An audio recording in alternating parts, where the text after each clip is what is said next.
Hey everyone, so sorry about that in class today. I forgot to hit the record button on Zoom, so I thought I'd go ahead and do a little brief review of kind of like what we did in class today for those of you who weren't in class.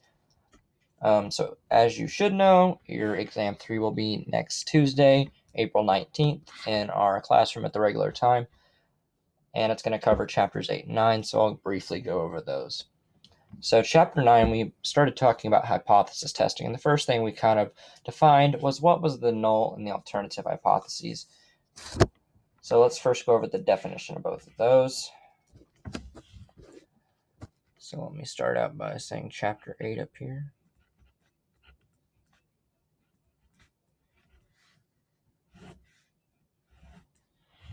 And we said a null hypothesis, and we denote the null hypothesis H with a subscript 0 is a statistical hypothesis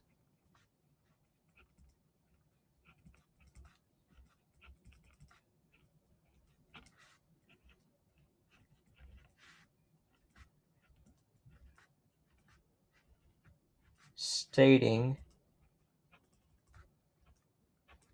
there is no difference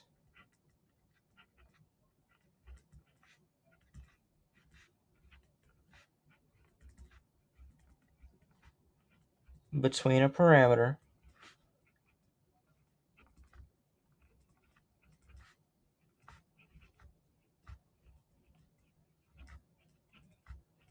and a hypothesized value.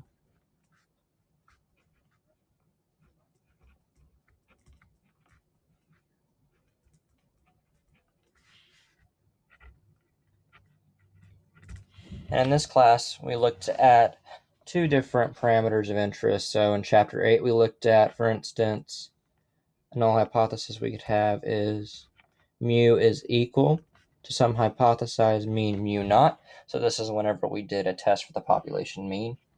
This would be our null hypothesis. Or if we were doing a population proportion test, the null hypothesis was of this form. We had the population proportion P is equal to some hypothesized proportion P naught. And that's how we define the null hypothesis. Then we can define the alternative, and all we do is there is a difference between a parameter and a hypothesized value. So let's write that out. A alternative hypothesis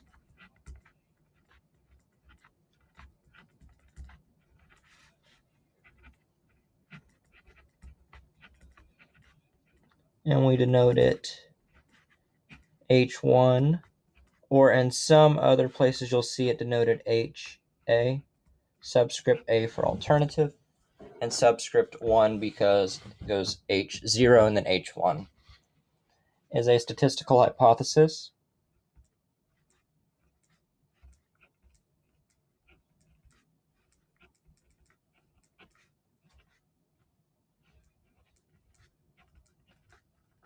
stating there is a difference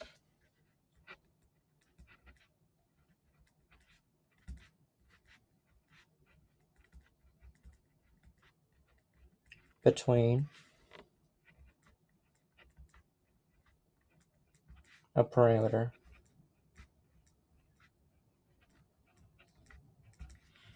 and a hypothesized value.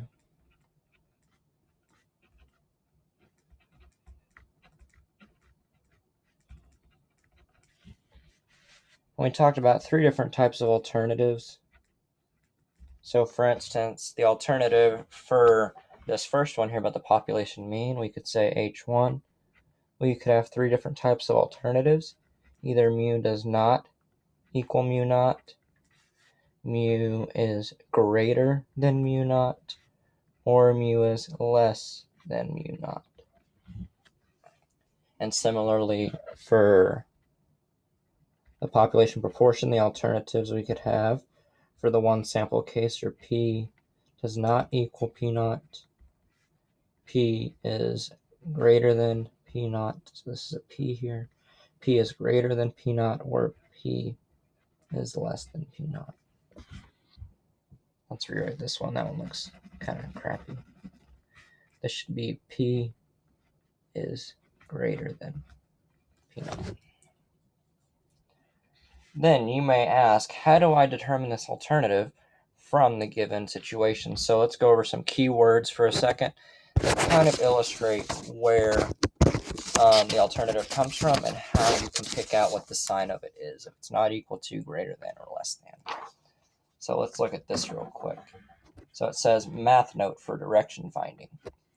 Then let's look at a two-tailed test. So this is when the alternative is not equals.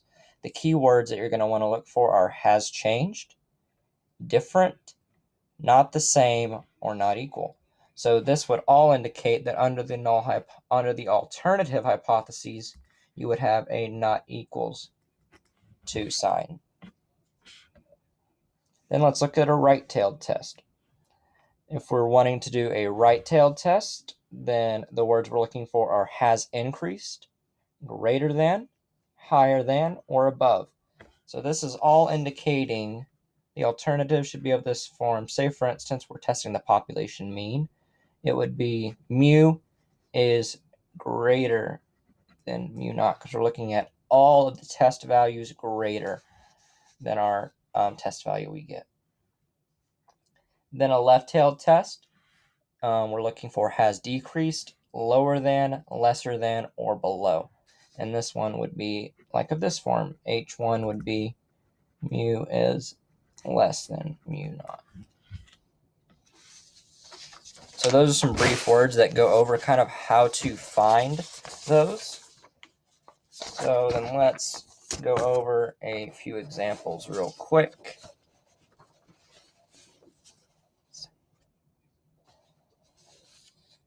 We don't need that. Okay, we'll actually go over some examples whenever we do the review. I thought I had some on me, but I don't. Then the next thing we want to talk about is, what is it on here? Finding the critical values based on the value of alpha and what tailed test it is. And we want to know how to do that for both Z and T test. So let's talk about that. So if we want to talk about critical values, so let's label this here critical values.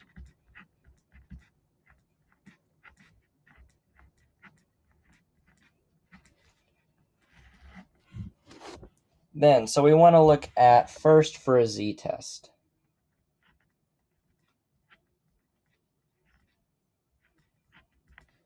So you could say Z test, I guess in this case we'll do it for mu and P. So, and whenever we're doing it for mu, this is when we know sigma. So sigma is known. Then we can use critical Z values. We'll just say Z values, not Z test. Then how do we find these? Now, if we're doing a left-tailed test, that means the alternative is of the form mu is less than mu naught or P is less than P naught. Then to find the critical values, we want to look for a Z-score such that the probability of Z being less than or equal to this negative Z alpha is equal to alpha. We're just saying the area to the left of some critical value we're looking at is equal to alpha. And then you can find this corresponding in the standard normal table by looking at the area in between that has closest area to alpha and then intersecting each row and column to find the corresponding Z-score. And then for a right-tailed test,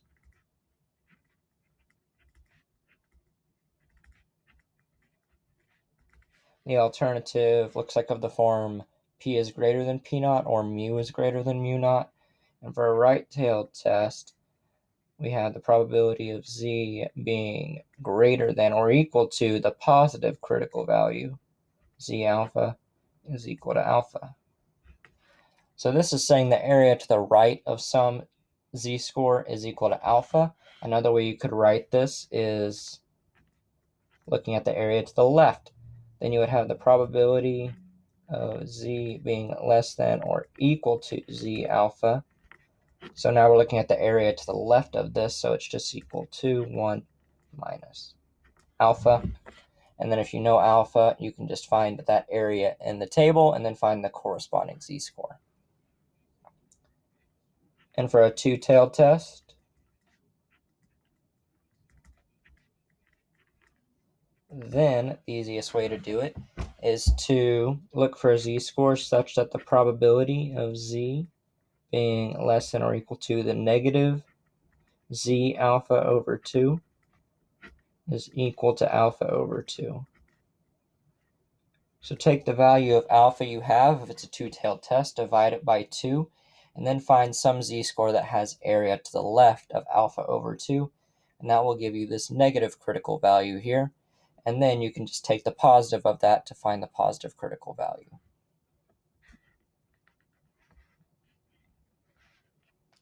So that's how I find the critical values.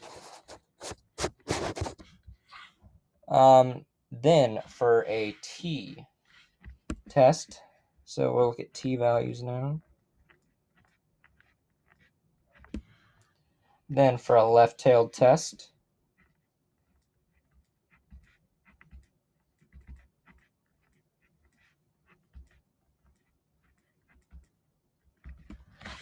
then all you need to do is first look at a one-tailed alpha. So on the top of the t-tables it has, where are they? There.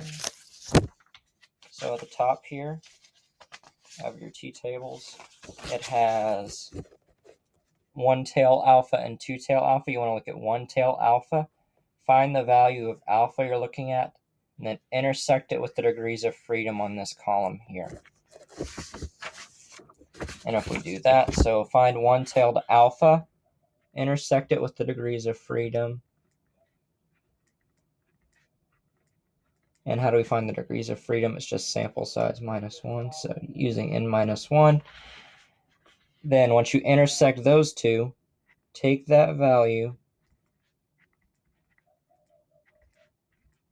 and make it negative.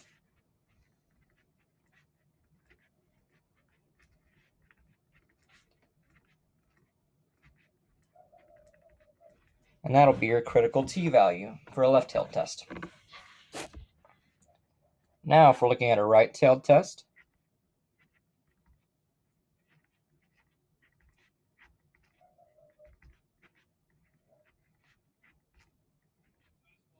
then the area, not the area, we want to look at a one-tailed alpha of, again, whatever the alpha level is. So once you find that along the top, then intersect again with the degrees of freedom of n minus 1. And just take that positive value that's in the table.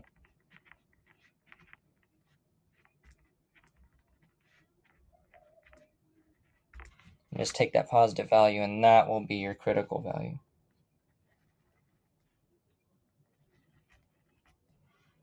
Now if we're doing a two-tailed test,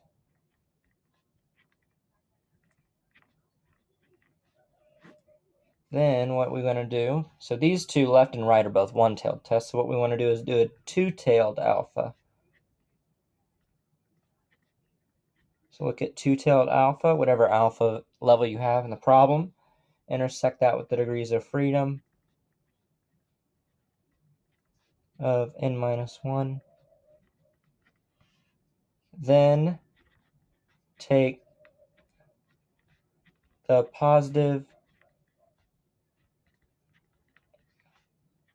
and negative of that value.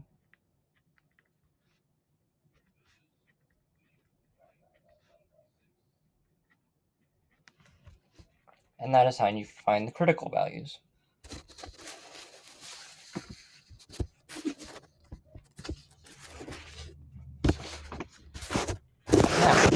let's go over how to determine the decision rule, since that's part 2 in most of ours, and it goes right along with the critical value. So decision rules.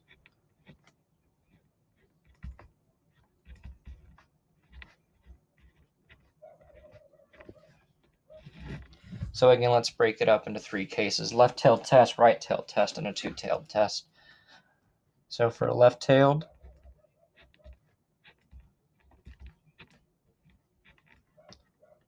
our decision rule is reject the null hypothesis if the test statistic we compute is less than the critical value. And in most of these cases, if we're doing a left-tailed test, this critical value will be negative. I'm just not going to put the negative there because it may confuse some of you.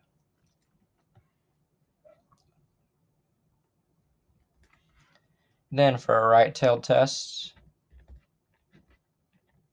I guess we'll put the negative here because most of the time it'll be negative. Right-tailed test, the rule is reject the null hypothesis if the test statistic you compute is greater than the positive critical value. Because in most cases, if we're doing a right-tailed test, the area to the right of some z-score is going to be quite small, so that critical value will then be positive. And for a two-tailed test, so there's going to be 2 rejection regions, so we reject the null hypothesis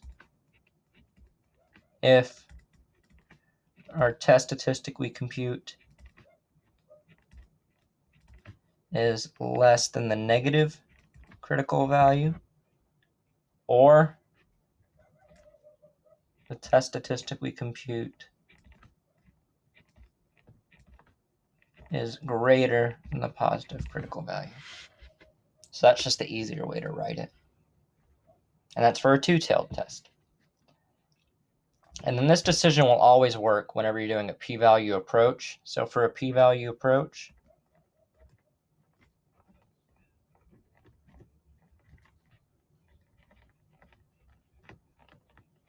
the decision rule is always reject the null hypothesis if the p-value you compute, if the p-value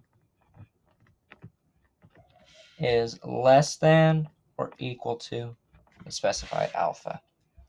And if it is greater than alpha, then we fail to reject. So those are our decision rules, depending on whether we're doing a left-tailed, right-tailed, or two-tailed test. And what I say test statistic, this is just totally general. This could be a z-test, it could be a t-test.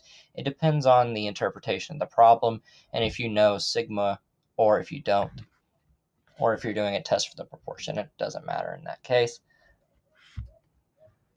So that's the decision rules part.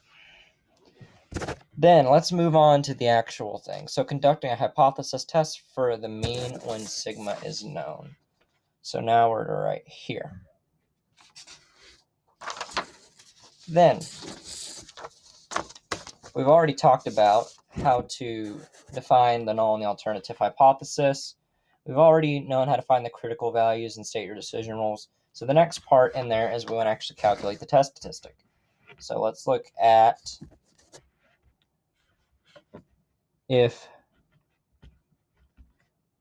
sigma is known, then the z-test statistic we will use is found by x bar, so the sample mean minus mu naught, the hypothesized mean, divided by sigma over the square root of n. And keep in mind, this is only if we know sigma.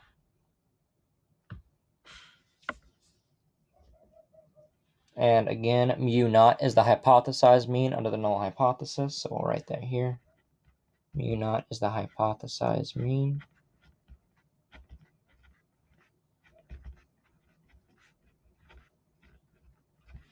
X bar is the sample mean.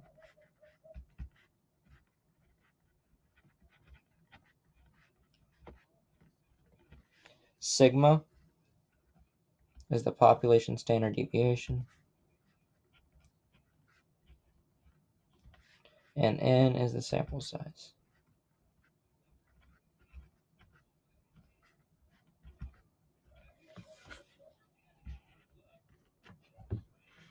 So that's how we find the test statistic. Now, the next thing we want to talk about is how to find the associated p-value if we want to do so if we have z-test statistics. So let's look at an example real quick that I have.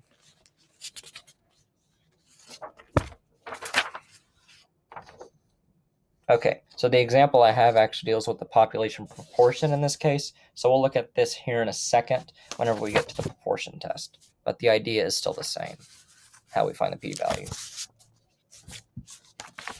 Okay, then let's move on to for a t-test. So if sigma is not known, so if sigma is unknown,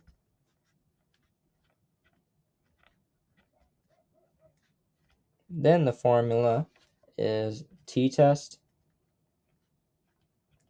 is equal to, again, it's x bar minus mu naught. But in this case, we don't know sigma, so we need to estimate it by S, the sample standard deviation divided by the square root of n. And the only thing that changes in this case is S is the sample standard deviation.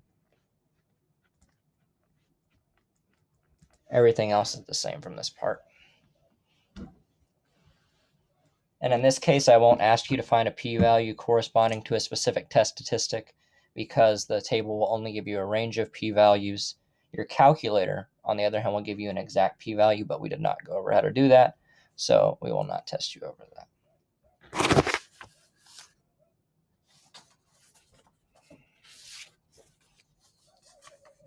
Then we have covered this part and this part so far, the formulas for it. So I put on here some specific homework questions, and you want to look at the examples in your notes to review these concepts pretty well and make sure you know how to do them.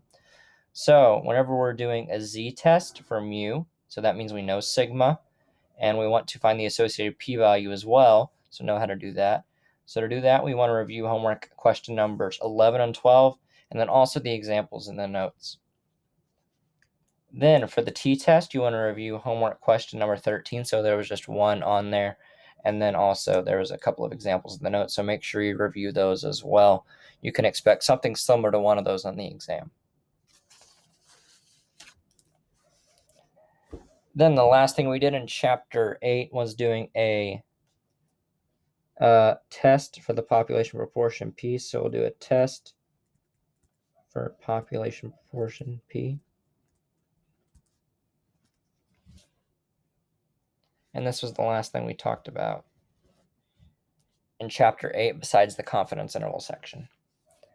Then first we need to define a couple things. So we need to denote what P hat is. So P hat is the sample proportion, and we're going to denote it X over N. So it's just the number of people who have some specific characteristic of interest divided by the total sample size.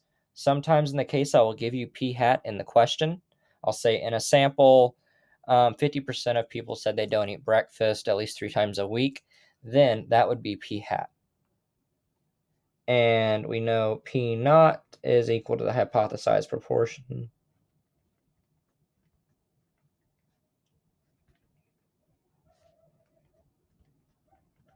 And obviously N is the sample size.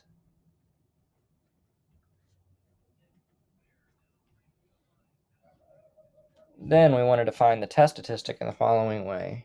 It'll be a z-test statistic, so it'll be z-test is equal to, in the numerator we're going to have p hat, so the sample proportion, minus p naught, the population hypothesized proportion, divided by the square root of p naught 1 minus p naught divided by n, and that's all under the square root.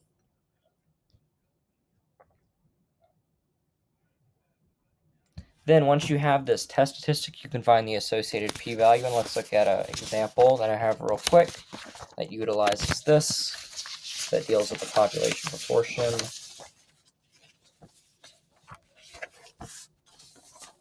Okay, so here is one. It says if the alternative hypothesis is that p is less than 0.5, so this means we're doing a left-tailed test, and we get a test value of negative 0.87, find the p-value. So remember, the p-value by definition is the probability of getting a test statistic more extreme than the one you got in the direction of the alternative. In this case, the direction of the alternative is less than, so we're looking at the probability of z being less than the test value we got. So if we want to draw that out graphically, it will look like the following. You will have, for instance, you have your negative 0.87 right here, and the area to the left of that would be the associated p-value, and you can just find that by looking up negative 0.87 in your standard normal table, and you'll get that the p-value is 0.1922. And this is for a one-tailed test. If this would have been a two-tailed test, so this alternative would have said p does not equal 0.5, then we would be looking at the area to the left of negative 0.87 and the area to the right of positive 0.87. And how would you find that area? You would just take this area here and multiply it by 2, because there's going to be a same area to the right of the positive 0.87 as to the left of the negative 0.87. So that's how you would find the p-value. And then that was all we did in Chapter 8. Then in Chapter 9, we generalize this a little bit more. Instead of looking at just one sample, we looked at two samples in this case, and we looked at the difference between the two. But first, let me mention a couple of the exercises you should probably look at to prepare using the proportion and the p-value. So review homework question numbers 18 and 19, and also your examples in the notes. If you can figure those out, then you're pretty good for the test. Then let's also finish by talking about Chapter 9, and then I'll briefly go over the practice exam solutions. So the first part of it says how to identify the null and the alternative hypothesis. So the definition of the null and the alternative is still the same, but the way we write them in this chapter is slightly different because we're looking at the difference between two populations. So Chapter 9.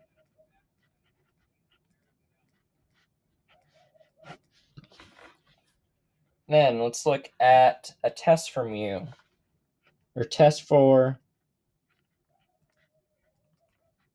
mu1 minus mu2. So we're going to test the difference between these two population means. Then, how do we do that? First section we talked about was a z-test. So this is whenever we know sigma 1 and sigma 2. Then we can find the z-test statistic formula by the following fashion. We have x1 bar minus x2 bar divided by the square root of sigma 1 squared over n1 plus sigma 2 squared over n2. And that is how you find the test statistic whenever you are looking for the difference between mu1 and mu2. You're testing it, and you know sigma 1 and sigma 2. Now I remembered what I wanted to say earlier. So for this kind of test, our null hypothesis is that the difference between these two group means, so mu1 minus mu2 equals 0. Or another way you could write this is that the two group means are equal. And the alternative could be just like we had earlier. It could be mu1 minus mu2 does not equal 0. It's greater than 0, or it's less than 0. And then in each case, you can just add mu2 over to the right-hand side, and you would get that mu1 does not equal mu2 for this first case, mu1 is greater than mu2 for this case, and mu1 is less than mu2 for that case. And that's how you write the alternative for those. Then finding the p-value is just the same as we did earlier. You look at, if you're doing a right-tailed test, you look at the area to the right of the test statistic you get, and that would be the corresponding p-value. If you're doing a left-tailed test, you look at the area to the left of the z-test statistic you get. And if you get a two-tailed alternative, then you look at the probability of z being less than the negative test statistic, and then you just multiply that by 2 to find the p-value. Now, what happens if sigma 1 and sigma 2 are unknown? So unknown sigma 1 and sigma 2. Then we're going to have to use a t-test, and we're going to have to estimate sigma 1 and sigma 2 using S1 and S2. So the formula looks like as follows. T-test is equal to, again, x1 bar minus x2 bar divided by the square root of S1 squared over N1 plus S2 squared over N2. And be careful, if I give you just sigma 1 and sigma 2 on the test, make sure whenever you plug them into this formula here that you square those. So it is very clearly indicated on the exam which one I gave you, so make sure you can interpret which one it is and how to plug it in here. And then, since this is a t-test, we need to know how to define the degrees of freedom. So the degrees of freedom we use for this is equal to the smaller between n1 minus 1 and n2 minus 1. Whatever the smaller between those two values is, that is the degrees of freedom we will use to find the critical values in the t-table. There, and that's the two tests I will be looking at in Chapter 9. So let's look at some brief explanations of the homework exercises you should look at. So for Section 9.1, I would look at homework questions 2, 3, and then the examples in the notes. Again, know how to find the associated p-values with these types of tests. It's going to be on there. This other one, whenever you're doing a t-test for the difference between the means, review homework questions 6, 7, and 8 and examples in the notes. Some of these on your homework will actually give you data, so you'll have to find the sample mean and the sample standard deviation. If I put like something like that on the test, do not expect to have to actually find those numbers given data. I will tell you the statistics already. I will say x1 bar is this, x2 bar is this, s1 is this, and s2 is this. So you won't have to do all those calculations to find those. Then the last thing that it says right here, what types of errors could you have made based on your decision to reject or fail to reject the null hypothesis? So this is the last thing I'll briefly go over before we do the review. So types of errors. So there's a type 1 error, and type 1 error occurs when we reject a null hypothesis when it is actually true. So basically, it's a false positive. Then a type 2 error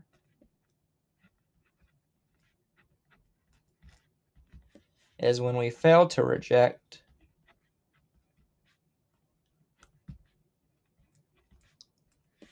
a null hypothesis when it is actually false.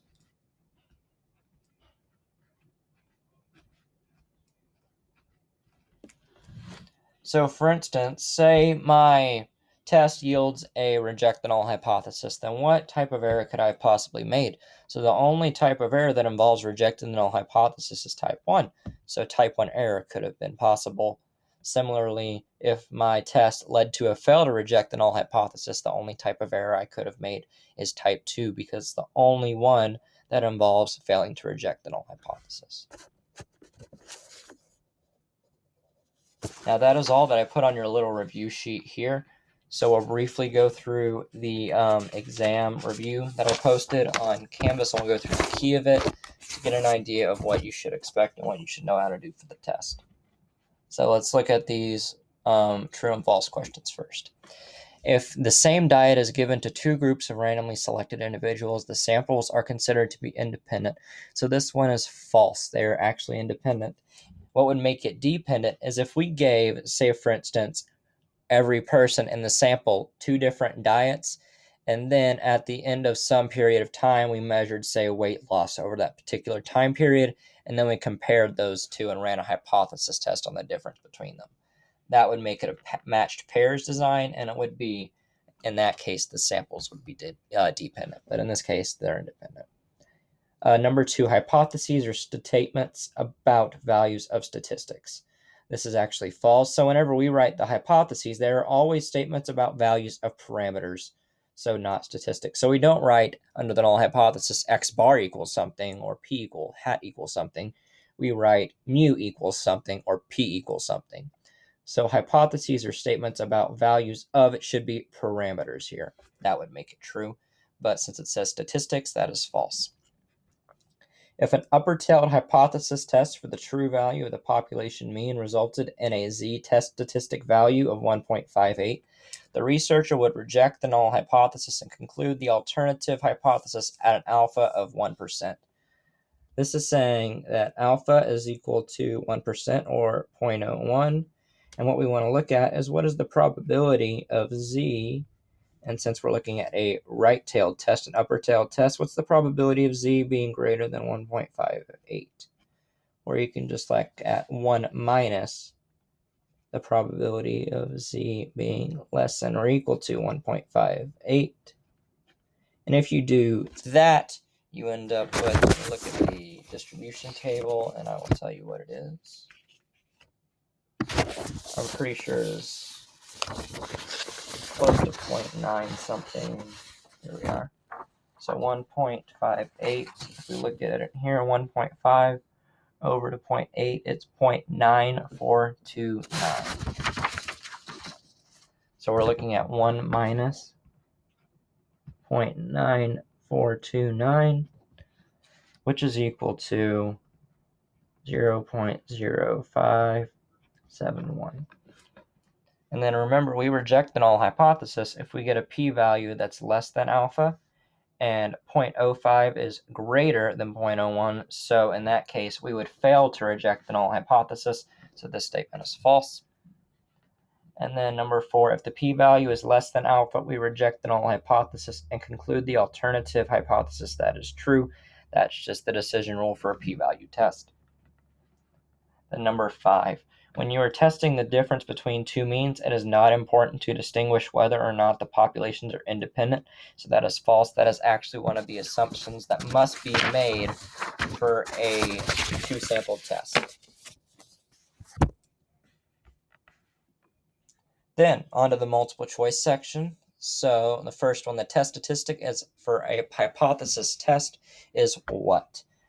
So remember that our test statistic is of the form, say for instance, we had x bar minus mu naught divided by sigma over the square root of n. So in this case, what is x bar? This is the sample mean, right? So we're using sample data to calculate this. So the answer is A. It's calculated from sample data. If a test is performed for the population proportion, the test statistic that we use is a z-test statistic. It's always a z-test. It doesn't matter if we're dealing with just one population proportion or we're dealing with the difference between the two. When we begin a statistical test, we must assume the what hypothesis to be true. We always assume the null hypothesis is true, and we're trying to gather evidence in support of the alternative. So the answer is A, null. The next one, failing to reject the null hypothesis when it is false is a type 2 error. That's just the definition of type 2 error. When the t-test is used for testing the equality of means, the population from which the observations were sampled must have normal distributions. So that is also one of the assumptions that we make, that both the populations are normally distributed. Then let's go on to the free response section. So expect something like this on the exam. I'll give you a kind of a word question, and then here you'll have 5 questions to do. So an automobile parts supplier owns a machine that produces a cylindrical engine part. This part is supposed to have an outside diameter of 3 inches. It is suspected the mean diameter produced by the machine is off target. A technician claims that the mean diameter is more than 3 inches. This is hinting at what the sign of the alternative is, which does not meet customer requirements. A random sample of 40 parts yields a sample mean of 3.06 inches. Is known from previous testing that the population standard deviation is equal to 0.16. Can you conclude that the technician is correct at an alpha level of 0.05? The first step, choose the correct set of hypotheses. So in this, second sentence right here, this part is supposed to have an outside diameter of 3 inches. So this should be the population mean that we're expecting. So our null hypothesis would be mu equals 3. And then what is the alternative? It's right here. A technician claims the mean diameter is more than 3 inches. So we're wanting to test, is mu greater than 3? So that would be our alternative. Then number 12. So this kind of goes out of order on this one, but I'll show you how to do it. So what is the test statistic? So all you need to do is z-test is equal to x bar minus mu naught divided by sigma over the square root of n. So all you need to identify is what is x bar, sigma, and so x bar is the sample mean, and it says 3.06 inches. The hypothesized mean is 3. The population standard deviation is 0.16, and the sample size was 40. If you plug that in your calculator, you will get a z-test of 2.37. It is not B, because whenever we are doing this test, we know what the actual population standard deviation is. So we don't need to use a t-test and the degrees of freedom. So that's why it's not B. Number 13, which critical value defines the rejection region for this problem? So in this case, you're looking at a right-tailed test, and the area to the right of some critical value is equal to alpha, which is 0.05. That means the area to the left of this z alpha is equal to 0.95. And if you look in your table, the closest one is 1.65. But if you want to be exact and you put it in the calculator, you will actually get a critical value of 1.645. Since I don't really show you how to do it on the calculator, I would expect 1.65 here. Then based on your test statistic, what is the p-value? In this case, you got a test statistic of 2.37. So we're looking at the probability of getting a test statistic larger than this because the alternative is greater than. So we're looking at the probability of z being greater than 2.37, which is just equal to 1 minus the probability of z being less than or equal to 2.37. And if you look up this probability in the table, it is 1 minus 0.9911, which gives you a 0.0089. Then, what can you conclude from this analysis? So based on this p-value of 0.0089 and comparing it to alpha of 0.05, we notice that this p-value is less than alpha, so we reject the null hypothesis in favor of the alternative. And the only one that basically says that is A. We can conclude that the technician is correct and that we're in favor of the alternative. That is that the mean diameter of the cylindrical part is greater than 3 inches. Then let's go on to the next one. This is a 1 proportion z-test. So it says a dietitian reads in a survey that 55% of adults do not eat breakfast at least 3 days a week. To verify this, she selected a random sample of 80 adults and asked them how many days a week they skipped breakfast. A total of 50% responded that they skip breakfast at least 3 days a week. At alpha is 0.05, can the dietitian conclude that the true proportion of adults who skip breakfast at least 3 days a week is different from 55%? Keyword is different. So first step is to identify the null and the alternative hypothesis. So what are they saying is the true value of the population? So in that case, we're saying 55% of adults of people don't eat breakfast at least 3 days a week. So that implies that our null hypothesis is P is 55%, or in other words, I like to put it in decimal form because it's a probability, P equals 0.55. And the alternative can be found in this last line. We're trying to test whether there is a difference from this 55%. So the alternative would be P does not equal 0.55.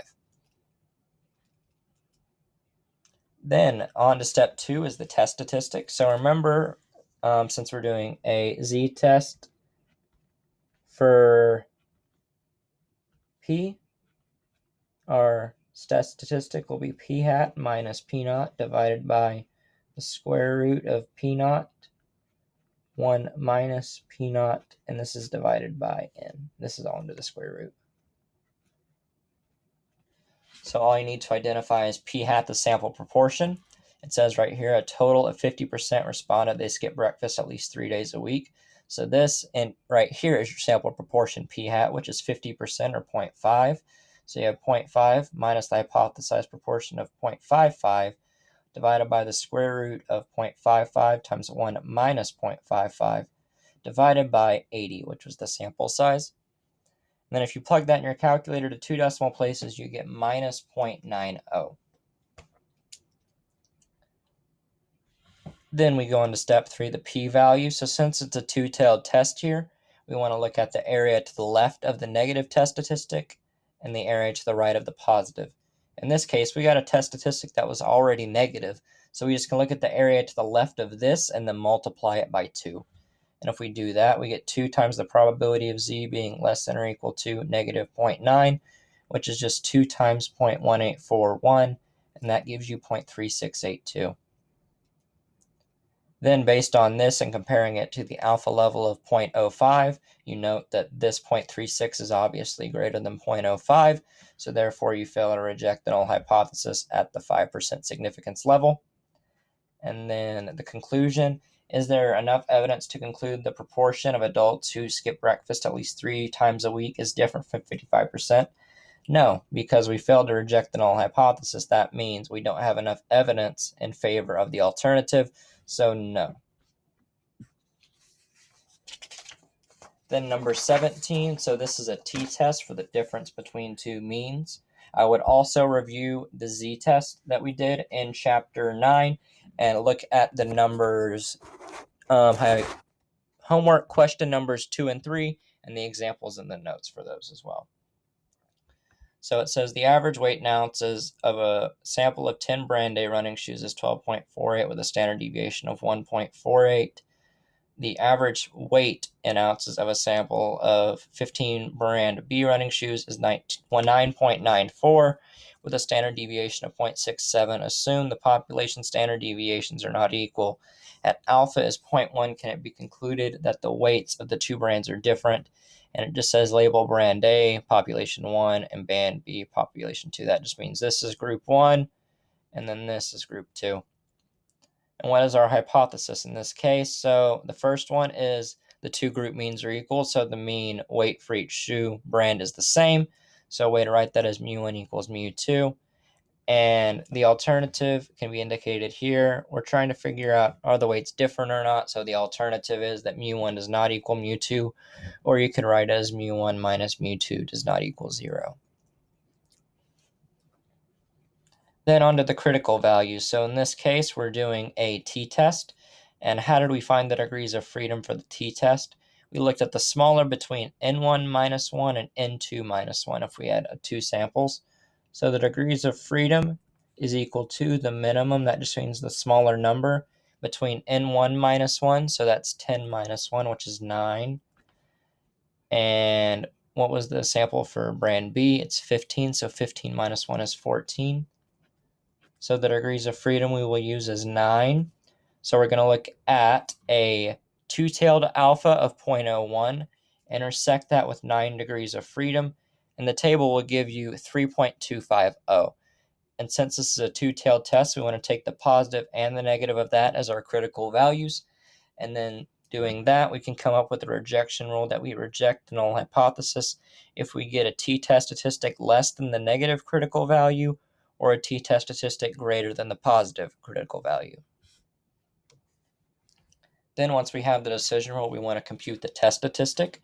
So remember, the test statistic was of the form t-test is equal to x1 bar minus x2 bar divided by the square root of s1 squared over n1 plus s2 squared over n2. And again, be careful if I only give you s1 and s2. So in this case, I do. So I say s1 is equal to 1.48, then s2 is 0.67. And this is x1 bar, and this is x2 bar. So just plug them in where they go. So you have x1 bar is 12.48 minus x2 bar of 9.94 divided by the square root of s1 squared over n1, which is 1.48 squared divided by 10, plus s2 squared, which is 0.67 squared divided by n2, which is 15. And if you do the calculation correctly, you get a t-test statistic of 5.091. Then you want to compare this to the critical values. So does it fall within one of these two rejection regions? And yes, it does. 5.091 is greater than 3.25. So therefore, we reject the null hypothesis. And then the final step, is there evidence to conclude the average weight of brand A running shoes is different from the average of brand B running shoes? In that case, it would be yes. Since we rejected the null hypothesis, we're in favor of the alternative that the mean weight in ounces of the two different brand running shoes are different. So the conclusion would be yes. And then the final question on here is just a freebie question that was given. So it says, what do you need extra help on before the final? And literally any answer could have gone here. But do not expect a question like this on our exam. I may not be that generous. So I would make sure you know the definitions for p-value, know how to determine whether it's a type 1 or type 2 error depending on what decision you made or what type of error could have been made based on your decision. So keep in mind all that stuff. And as long as you study what I've talked about in this video, you should be pretty prepared for the exam on Tuesday. Best of luck to y'all.